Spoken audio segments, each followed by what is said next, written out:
Now, buddy, this is an Airbus A340-300. Yes, the very plane that I very much struggled to fly a few weeks ago. And the fact that we need the whole runway and more! We need more runway! There's no way! Jesus Christ!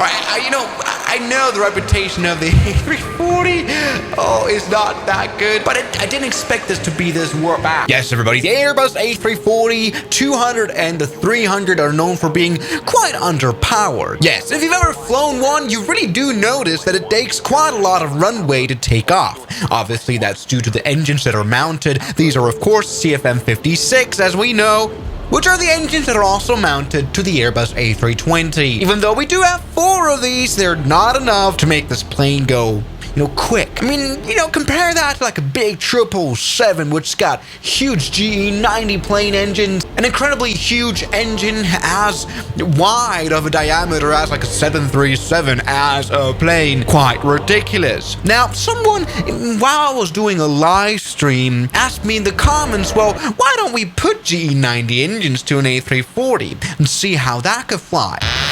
Oh, and someone's donated a lot of money. Hello, Spider-Man. The A340 is underpowered. You should mod an A340. Terrain ahead. Why don't we do that? Why don't we do that? Why don't we do that? Why don't we do that? Okay. Let's go into object. Replace the CFM56 engine with this thing right here, like that. There we go. All right, it might be very big indeed, but that's fine. We do that for all 4 of these engines. That is exactly what I'm talking about. Check this out. I now can see where this is going. This is actually the real size that the GE90s would look like in real life. Perfect. Of course, let's go ahead also and adjust the power. Yes, indeed. Here we can see the 777 here in the plane maker. We can see the maximum allowable thrust per engine, which is 100,000 pounds, while the A340 in its original state has 34,000 pounds per engine of thrust. Times 4, that's like, what is it? That is 130,000 pounds of thrust in total of engine power, whereas the 777 has 200,000 pounds of thrust. And we can already see the difference of these two planes. While being practically the same size, the 777 has maybe even double the power. So this is good. Let's maybe go ahead and save this now and fly the plane that we very much fixed. All right, and check out how great this looks. We've got a beautifully new designed A340. All right, yeah, something that doesn't work, I guess, is the animations. These engines are not spinning, but we can hear them. That's a lot of power that we can hear already. Beautiful. Everything is coming on. You can see that here. Yeah, these engines nicely integrated to the A340. Not bad at all. Let's put the flaps down. Looks great. Let's go ahead and I guess take off. Oh, this is faster. All right, everybody. Everything is set to go. It's time to go to the airport. Where's my key? There you go. I found it. If only I've had something that would be a little bit more high visibility. Something with which I could see my key better. Oh, yes. This right here surely looks interesting for my key. A new Swissazer 1 remove before flight sticker available now in my YouTube online shop. With every key patch that you buy, you get, of course, a signature. Buy it now before they're sold out. Very limited piece. That's a whole lot faster. I mean, it's got now double the power of the 777. It's got 4 GE90s. 4! And there we go. That was the quickest takeoff you'll have ever seen. God damn it. That was immensely beautiful. I very, very much like that. This has been a great upgrade.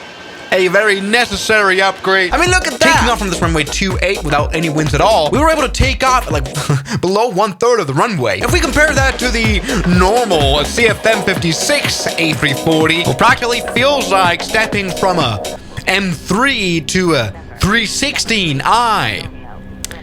Slow. Very slow. This is full power. Very, very slow. Take off, please. Okay. All right. That is not a fast-feeling airplane anymore. Yes, indeed. Instead of using what is less than 1/3 of the runway, we now did use pretty much the whole runway. A very palpable difference. which was expected, but I mean, this is a direct comparison. And well, we've essentially created a monster, which is great. I mean, this airplane would probably be the most powerful airliner if it ever was to become reality, but this is something very much possible. I don't think the fuel economy would be quite bad, which was probably the reason why the A340 kind of failed in the first place. Obviously, 4 engines need a whole lot more fuel than 2 engines, but it's fine now. We can take off. Come on, full power. Get some of those flaps going because we can reach all places that we'd ever want to reach. Beautiful, looks great. Look at that fuel flow. It's not looking great, but come on, let's take off. Just like that, we can do that. Beautiful. Now out of St. Bartholomew, the pirate island, we're able to take off an A340. Look at all that power. Well, actually, oh yeah, that might have been actually a bit close. All right, there we go though. No problem at all. From a French island, our new French airplane with American engines is working fine. Look at that. Check out that takeoff power. We're at 7,000 feet per minute, and we're still gaining speed. This airplane now flies essentially like an F-14, and I really do not hate it. Now, while I think it's very much impossible to reach like supersonic speeds in this airplane, simply because it's, you know, so poorly designed aerodynamically to do that, it would need to be way more pointy in order to actually pass the speed of sound, because that is a very draggy thing for an airplane. I think we can still reach quite a few speeds right there. But now we're already at 500 knots ground speed. So we go ahead and turn off the aiders here that will prevent us from actually doing what we want to do, and that is totally or exceed the red line speed. All right, come on, let's lose some of that altitude, please. There we go. We're at 0.86 of a Mach. We've practically reached all the speed you could reach in this airplane. Check this out. We've already so far exceeded the maximum redline speed that, oh yeah, well, we've fallen apart, which is great. Take a look at that. Yes, what a monster of an airplane we practically have built here. A340, 300 with the GE90s are now coming in for a landing down there on this runway. Yes, forget about how fast your little 757 feels. This is the proper super sports airliner now. I'm coming for a landing.